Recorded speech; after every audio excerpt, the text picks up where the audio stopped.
Kencana. Banyak 1 dari 3 remaja Kencana berusia ya. 10 hingga 17 tahun di Kencana. Indonesia memiliki masalah kesehatan mental. Assalamualaikum Ibu. Waalaikumsalam. Selamat siang, silahkan duduk. Terima kasih. Apakah duduknya sudah nyaman? Kalau belum nyaman, dinyamankan terlebih dahulu. Kalau sudah, kita lanjut ke sesi konseling. Sudah Ibu. Oke, baik, terima kasih. Selanjutnya, sebelum itu, tarik nafas terlebih dahulu yuk. Tarik nafas dalam-dalamnya. Buang. Oke, baik. Terima kasih sudah meluangkan waktu untuk hadir pada sesi konseling hari ini. Sebelum masuk ke percakapan yang lebih dalam, boleh ya memperkenalkan terlebih dahulu. Baik Ibu, sebelumnya perkenalkan nama saya Eyin. Usia saya 17 tahun. Bagaimana kabarnya hari ini? Alhamdulillah Ibu, ya seperti ini. Alhamdulillah. Perkenalkan, saya Sofra Unisa. Saya yang akan mendampingi sesi konseling hari ini. Sebelum kita memulai, saya ingin menyampaikan bahwa semua yang Anda ceritakan dalam sesi ini bersifat rahasia. Jadi Anda dapat cerita dengan nyaman dan terbuka. Baik Ibu, terima kasih ya sudah mau meluangkan waktunya untuk saya mendengarkan curhat saya ya Bu ya. Sebelum sesi konseling dimulai, boleh ya saya tahu apa yang membuat Anda ingin ke sini? Gimana ya Bu ya? Saya itu merasa hubungan dengan orang tua saya akhir-akhir ini itu kurang baik Ibu. Ada gejala yang membuat saya tidak nyaman di dalam keluarga ini.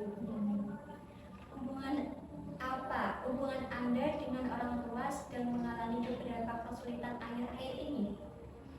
Iya Ibu, sangat sulit, bahkan sangat sulit sekali. Karena menurut saya juga nggak sesuai ekspektasi saya juga itu ada.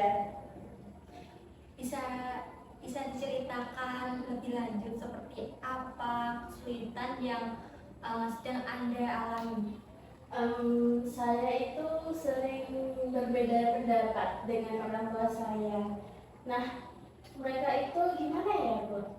Sering ngatur-ngatur saya, mengatur keputusan yang ingin saya ambil. Seharusnya kan ya sebenarnya tidak apa-apa Bu, mereka mengatur saya karena saya tahu mereka orang tua saya. Sebenarnya tidak apa-apa, cuma kasihlah space untuk anak, untuk apa ya, mengutarakan emosinya anak, mengutarakan apa yang diinginkan anak. Kan ya bisa dibuat diskusi dulu ya Bu ya sebelum mengambil keputusan. Nggak harus langsung jangan boleh kan, harusnya nggak kayak gitu loh Bu. Jadi Anda merasa orang tua terlalu banyak mengatur keputusan dalam hidup Anda ya? Ya Ibu, saya merasa orang tua terlalu banyak sekali mengatur keputusan di dalam kehidupan saya. Bagaimana perasaan Anda ketika hal itu terjadi? Tentu ya Bu ya, ini tentu sekali saya itu merasa sedih, merasa kesal, dan kadang juga saya merasa menjadi tidak percaya diri dengan diri saya sendiri. Kayak kok gini ya, kok orang tua saya nggak ngasih kepercayaan kepada saya ya. Jadi saya merasa kesal banget sih Bu.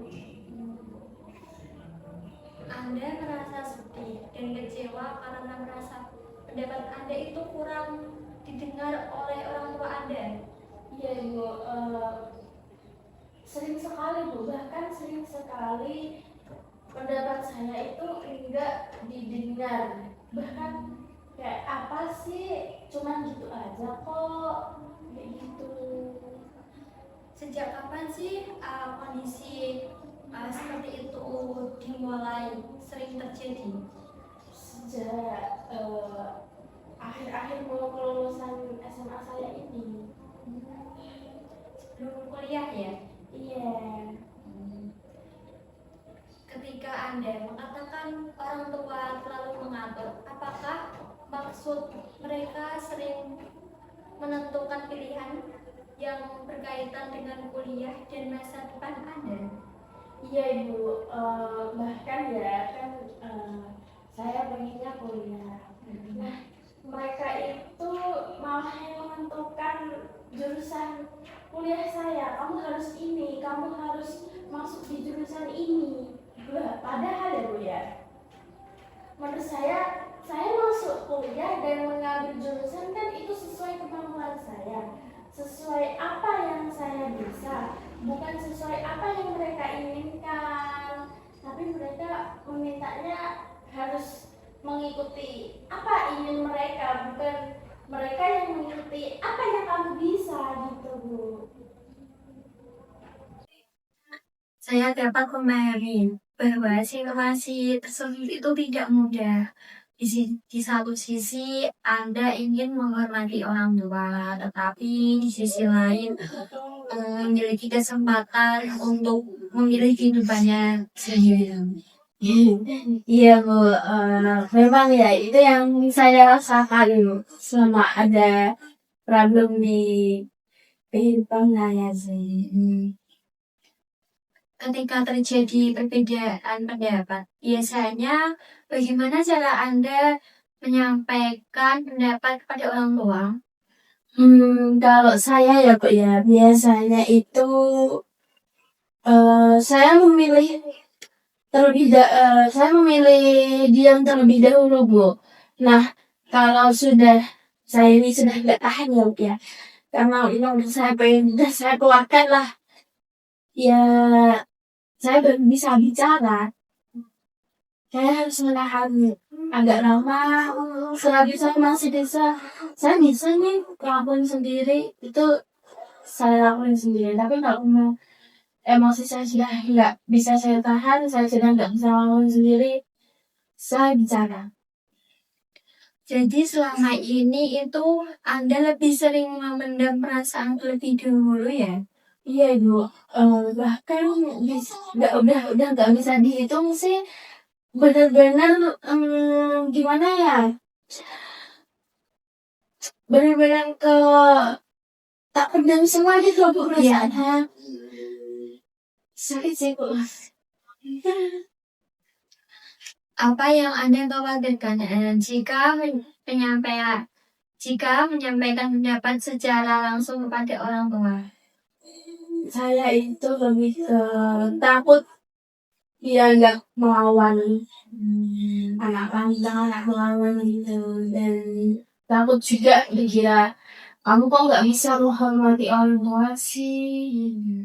Lebih ke takut sih, banyak takut saya rumah.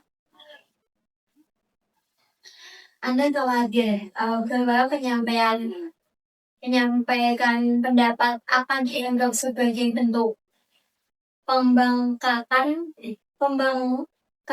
kepada orang tua. Iya, saya takut dikira anak pembangkang. Karena dia Bu, dulu itu pernah saya tidak sesuai ya ini, tidak sesuai, saya dibilang kayak gini. Kamu itu jangan jadi anak pembangkang. Kamu itu belum bisa apa-apa. Ibarat kita sebagai anak itu direndahkan Bu, kalau kita nggak bisa jadi apa-apa gitu loh Bu. Jadi padahal ya waktu itu tuh cuman mau mengutarakan sesuatu aja gitu loh.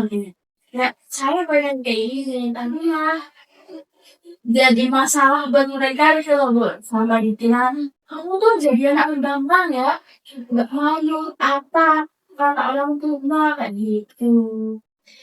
Apakah orang tua itu pernah menjelaskan alasan mereka sering mengatur keputusan Anda? Kalau untuk masa depan sih pernah Ibu. Mereka itu bilang kayak gini, itu tuh buat masa depan kamu, buat kebaikan kamu. Padahal ya, ya boleh saja kalau memang harus ada apa ya keinginan mereka yang harus disampaikan. Dan sebagai anak juga pasti kayak gini dulu. Aku pengen berbakti sama orang tua. Aku pengen gimana ya, pengen membalas budi kepada orang tua gitu loh, Bu. Jadi jadi saya lebih ke kenapa ya gak sesuai, kenapa orang tua saya kayak gini. Dari cerita yang Anda sampaikan, saya melihat bahwa orang tua sebenarnya itu ingin memberikan yang terbaik menurut pandang mereka. Iya mungkin kalau mereka menganggapnya itu baik, cuman kan nggak harus ikut selalu gitu loh, Bu. Kadang kan ada juga pengen menunjukkan kehidupannya sendiri. Terus juga gimana ya, Bu ya?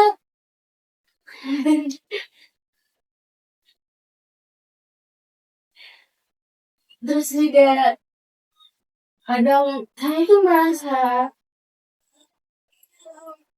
pernah Bu saya bilang, kenapa sih ibu sama ayah aku harus ngikutin apa kata ibu sama ayah. Padahal kan anak juga bisa mengambil keputusannya sendiri. Kenapa harus diatur? Ya benar mungkin menurut mereka itu kebaikan ya. Tapi kan ada ekspektasi anak yang lebih gitu loh, Bu. Nggak harus kalau pengennya mengikuti paling enggak ya kami boleh cuma mendukung sendiri. Kami memberi kepercayaan kepada kami. Paling enggak kayak gitulah ya, Bu ya. Terus ada ya embel-embel, tapi tolong ya keinginan ibu sama ayah tetap dijalankan. Kamu gak apa-apa mengambil keputusan ini, tapi tetap dijalankan ya. Itu lebih ngebuat anak semakin seneng, semakin orang tua aku menerima, orang tua aku baik sama aku, mau mendengarkan aku seenggaknya kayak gitu lebihnya. Itu ekspektasi anak. Namun di sisi lain, Anda juga memiliki kebutuhan untuk didengar dan dipercaya dalam mengambil keputusan. Iya Bu, saya itu ingin sekali mereka itu lebih percaya lagi sama saya. Menurut Anda ya, hubungan seperti apa yang Anda harapkan dengan orang tua Anda? Saya mengharapkan hubungan saya itu sama orang tua lebih terbuka, lebih saling mendengarkan, bukan hanya mengambil dari satu sisi saja gitu loh, Bu. Karena apa ya? Saya harus percaya sama orang tua saya. Mereka harus percaya, ibarat saya harus percaya sama mereka, tapi mereka nggak ngasih kepercayaan sama saya, itu lebih sakit loh, Bu. Itu harapan yang baik menurut Anda. Langkah kecil apa yang bisa dilakukan untuk mewujudkan hubungan tersebut? Mungkin saya harus lebih berani menyampaikan pendapat dengan cara yang baik kali ya, Bu ya. Saya setuju. Menyampaikan pendapat secara sopan dapat menjadi salah satu langkah untuk membangun komunikasi yang lebih sehat. Iya, Bu. Saya juga melihat bahwa selama ini Anda menginginkan hubungan yang lebih baik dengan orang tua Anda, tetapi Anda sering memilih diam ketika memiliki perasaan yang membangun. Iya Bu, saya juga memang ya Bu ya, memang saya sering memendam semua ya. Itu sering sekali. Bukan sering sih, lebih ke tiap hari saya pendam. Karena memang antara orang tua dan saya itu jauh. Nggak dekat gitu. Padahal kita satu atap ya. Bagaimana menurut Anda jika mulai mencoba berdiskusi dengan orang tua Anda pada waktu yang tepat dan dengan bahasa yang baik dan tenang? Mungkin saya usahakan ini ya. Mungkin ya harusnya sih bisa ya Bu ya. Saya bisa lebih dekat lagi sama orang tua saya, lebih care, lebih terbuka sama orang tua saya. Tapi ya harusnya orang tua saya juga bisa membentak dari saya. Menurut saya itu langkah yang baik. Dengan begitu, orang tua memiliki kesempatan memahami apa yang Anda rasakan. Semoga mereka bisa mengerti ya Bu ya. Saya melihat Anda sangat menghargai orang tua dan tetap ingin menjaga hubungan yang baik dengan mereka.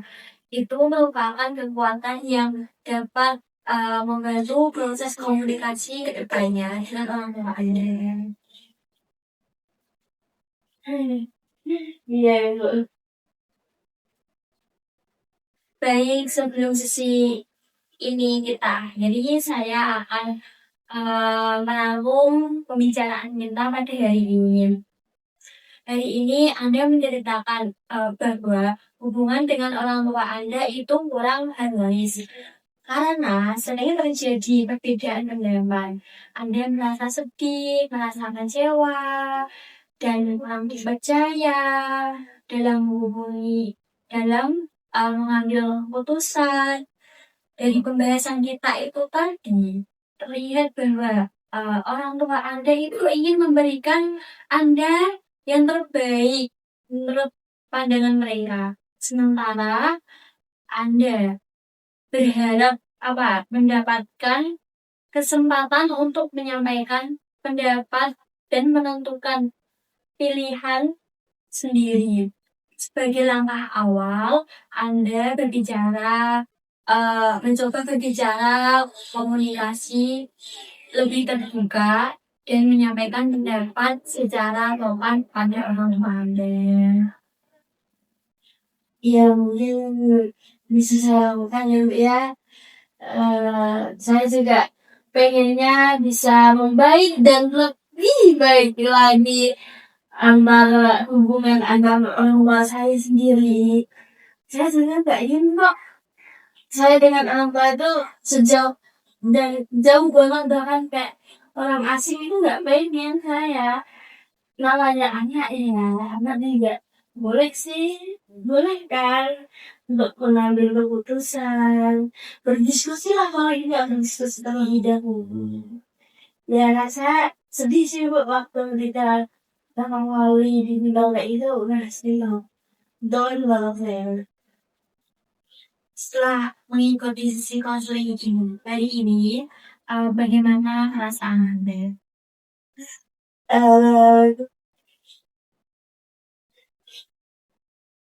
Saya terutama merasa lebih lega, lebih enjoy, nggak terlalu tegang lagi dengan masalah antar orang tua saya. Saya udah lama, saya bisa menceritakan semuanya ke ibu. Semoga saja ibu amanah. Semoga saja tidak ada yang tahu dengan masalah saya. Alhamdulillah, saya senang mendengarnya. Semoga hasil diskusi hari ini dapat membantu Anda membangun komunikasi yang lebih baik dengan orang tua Anda. Terima kasih ya Ibu sebelumnya sudah mau mendengarkan cerita saya, keluh kesah saya, kehidupan saya. Terima kasih banyak Ibu sudah mau mendengarkan saran saya. Sama-sama. Terima kasih juga karena sudah bersedia dan bercerita dengan terbuka pada hari ini. Baik, Ibu. Terima kasih. Baik, kalau begitu sesi konseling kita cukupkan sampai di sini. Semoga selalu diberi kemudahan dan hubungan kita dengan hubungan kita dimudahkan yang dibaik lagi. Assalamualaikum warahmatullahi wabarakatuh. Waalaikumsalam. Mari Bu, terima kasih ya. Hati-hati ya di jalan. Iya. Ingatlah bahwa menjadi dewasa bukan berarti menjauh dari orang tua, tetapi belajar menyampaikan pendapat dengan cara yang bijaksana. Teruslah menghargai mereka dan jangan takut untuk menyampaikan apa yang Anda rasakan dengan sopan dan penuh hormat.